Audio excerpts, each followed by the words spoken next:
Welcome back to a new episode of the Impact Show.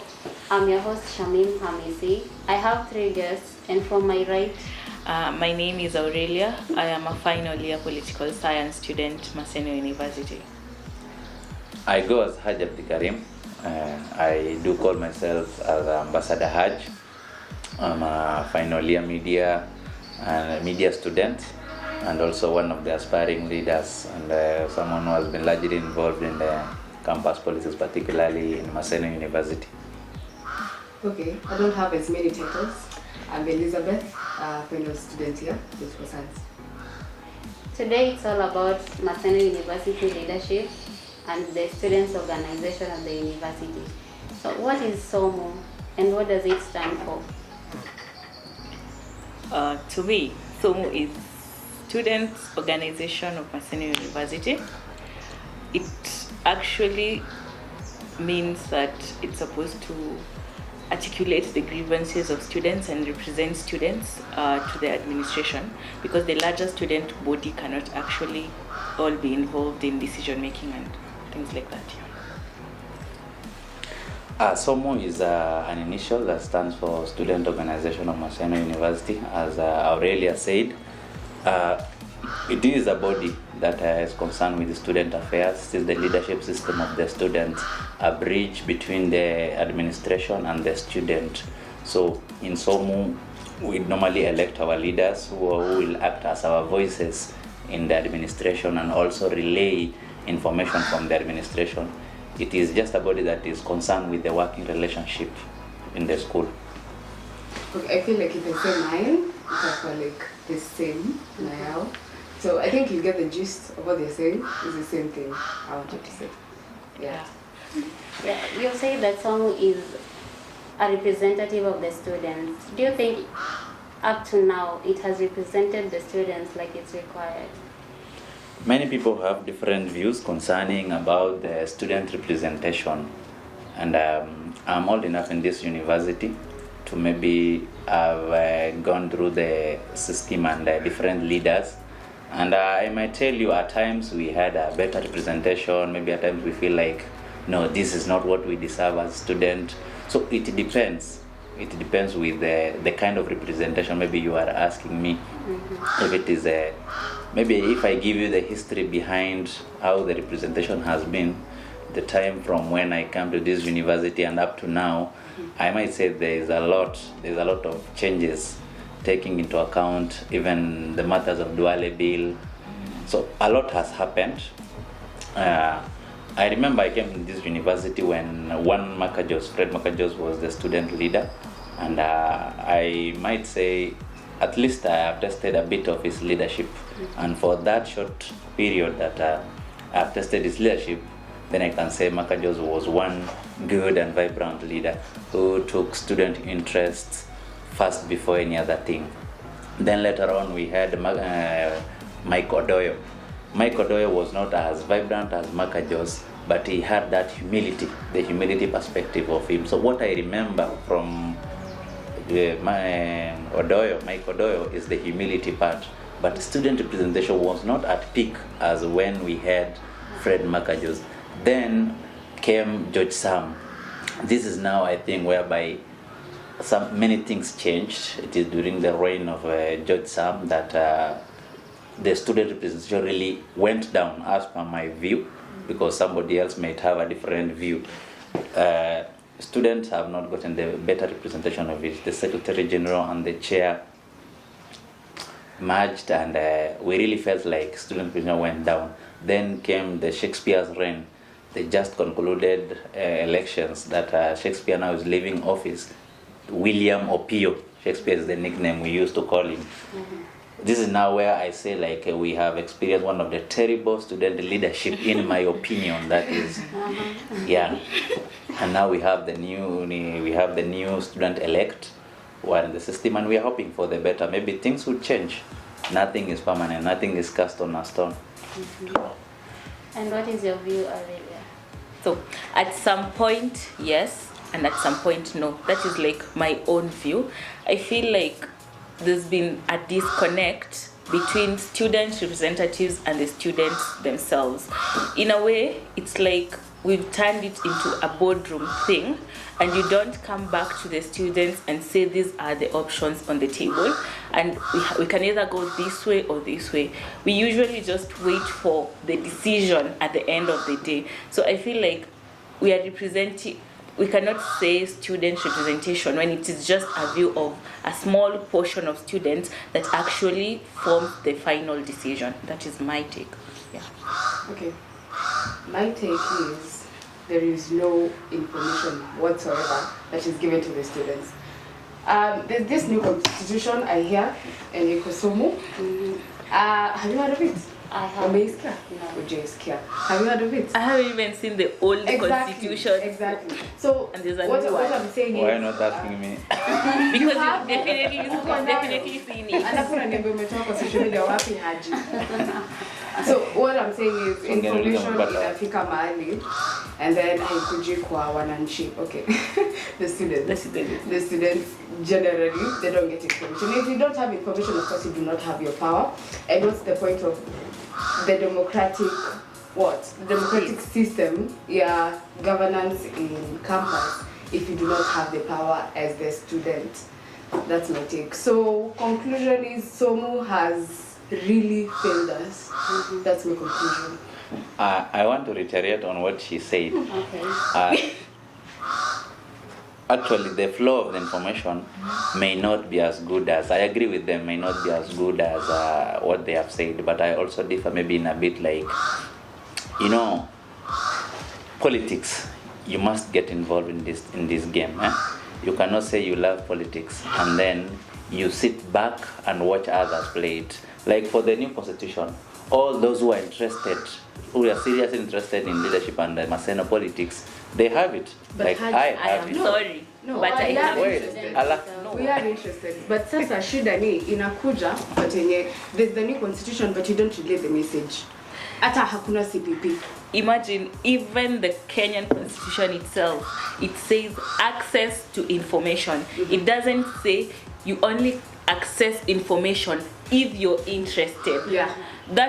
There's no interested party. We are all students, and by virtue of that, you should avail all that information to me. After all, I pay SOMU fees. Yeah, whether I like it or not. Why? That is my own way of participating. So avail that information to me. Help me make better and informed decisions for the betterment of my institution. That is my point. So does that qualify SOMO as a deadbeat organization? Okay, not exactly. I want to say what wako SOMO, those individuals that are in SOMO are failing us. Not the organization itself, because you can objectives and aims and whatever and purpose. So the people but the people who are in seat, my God, how? I'm so disappointed. They let us down, Yeah. Because an organization is just a shell without the people in them. Yeah, so yeah.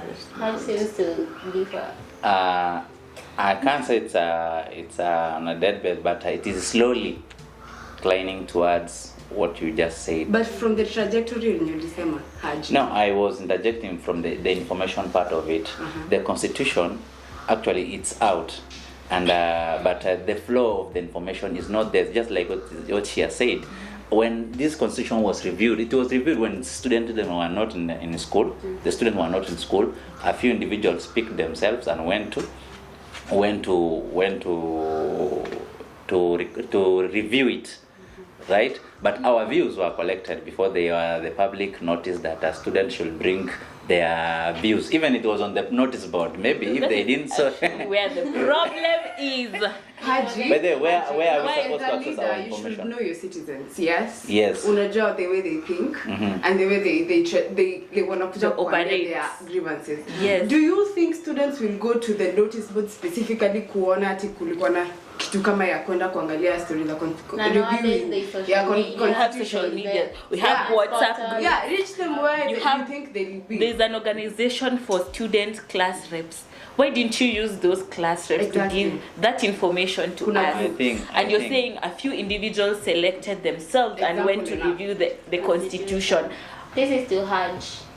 You've seen the SOMO leadership since across 4 years, right? So do you think the newly elected leaders will be different from the ones you've seen? You know one thing, Shamime, we always elect leaders on hope. We have seen very good people becoming bad. We have seen bad people becoming good.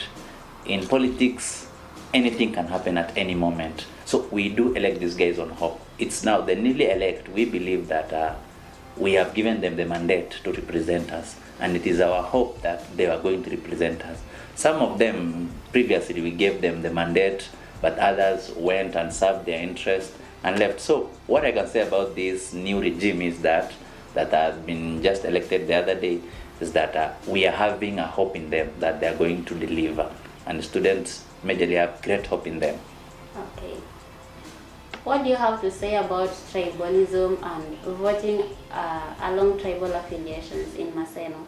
Is it there or is it not there? Okay, looking at the history generally, those who have been like leaders have been like from one tribe. Sorry to say, the Luo. I think the main reason why they are the leaders who are elected is because other tribes, like the Kikuyu and the Kambas, don't exactly like wanaji. What? They're not standing. Exactly, they're not standing. They don't want. Okay, no, exactly. They don't want the seats, but it's for the reason that it has been historically proven that only the Luo people stand, and we don't know the reason behind that. I cannot say like I know the reason behind that, like kabisa. But if the trajectory is like Luo people becoming leaders, that means there's something wrong. And of course, I will take on that there is tribalism in Maseno. I'd like to say something. Student organization of any university it represents the nationality. Student organization represents the face of an institution. And about tribalism part, majorly this is a problem in the entire continent. Africans, we are very much tribal. We're very much inclined to our tribes. Come to Kenya now. I think Kenya is among even the leading countries when we come to the tribalism part of it. And so this is the society. We have been affected by the society that we live in. We do organize ourselves in religious sect. Others organize themselves along tribal line. We identify ourselves in many different things. More so in Maseno University, you will find that people identify themselves in the area they come from.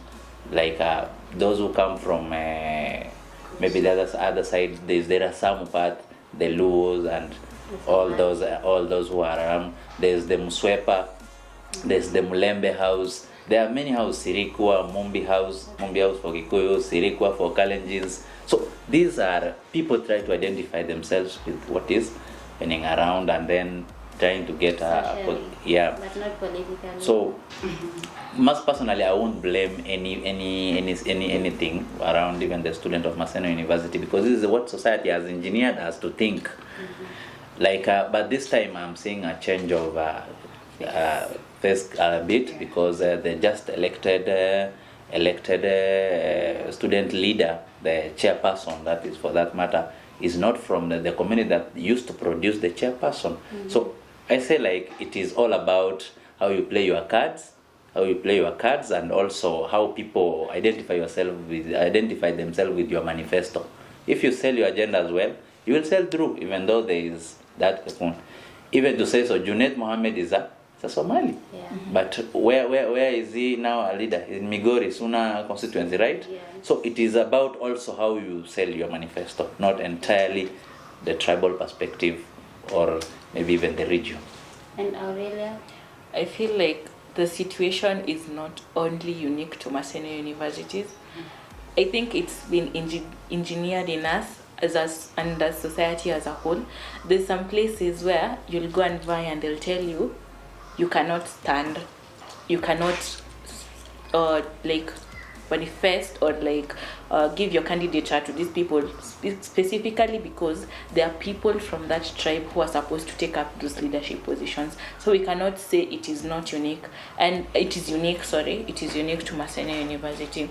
And when we are in a region that is dominantly Luo and Luya, and people from other tribes might feel as though we are not in our space. So that is what maybe keeps most of them from vying. So I cannot say like it is purely ethnic. It's just that fear and like the way our national politics also runs, so that has an impact on campus politics as well. Yeah. We're coming to the end of the discussion, and I just want our guests to say their comments on generally university politics, politics in the country, just anything. Okay, my take is politics is a circle between like the national politics and the campus politics. Campus politics feeds from national politics, same as national politics feeding from campus politics, because there's a lot of similarities. I have not found like a major difference. Mainly similarities. So if we want a change, I think those people should be separate. Those things should be separate. All I can say is that politics and leadership are two different things. Mm-hmm. Politics brings about leaders. You are only a politician maybe before you are being elected. When you get into an office, you are now a leader. The leadership begins. So all what I can tell our student body and the student fraternity is that leadership is the knowing of the existence of resource and then finding ways to control this resource for the benefit of the people. Mm-hmm. So we should not settle for what is available. Remember, we are in an environment whereby we have so many people than even some of our constituencies back at home. So when you are a leader in an institution like Maseno University, you are capable of leading people, more people than you are capable of leading people in even other places. So we should bring sanity into our politics, campus politics, and the leadership system, and a leadership system that works for the interest of the student and not for the self-interest. That's all I can say. Just like Liz has said, campus politics actually has a very large impact on national politics. The patterns are the same, and if you can be able to get it right this time when we're in campus, then maybe we can also have an impact on national politics, and we can be able to actually select leaders who work for the benefit of the community. So thank you for the panel that we have just had behind me here. So wait for the next episode that's about to come. It's going to be hot, late. So for our viewers, you can subscribe on our channel at YouTube, The Impact Show, and always be ready for more and more topics that are hot and educative.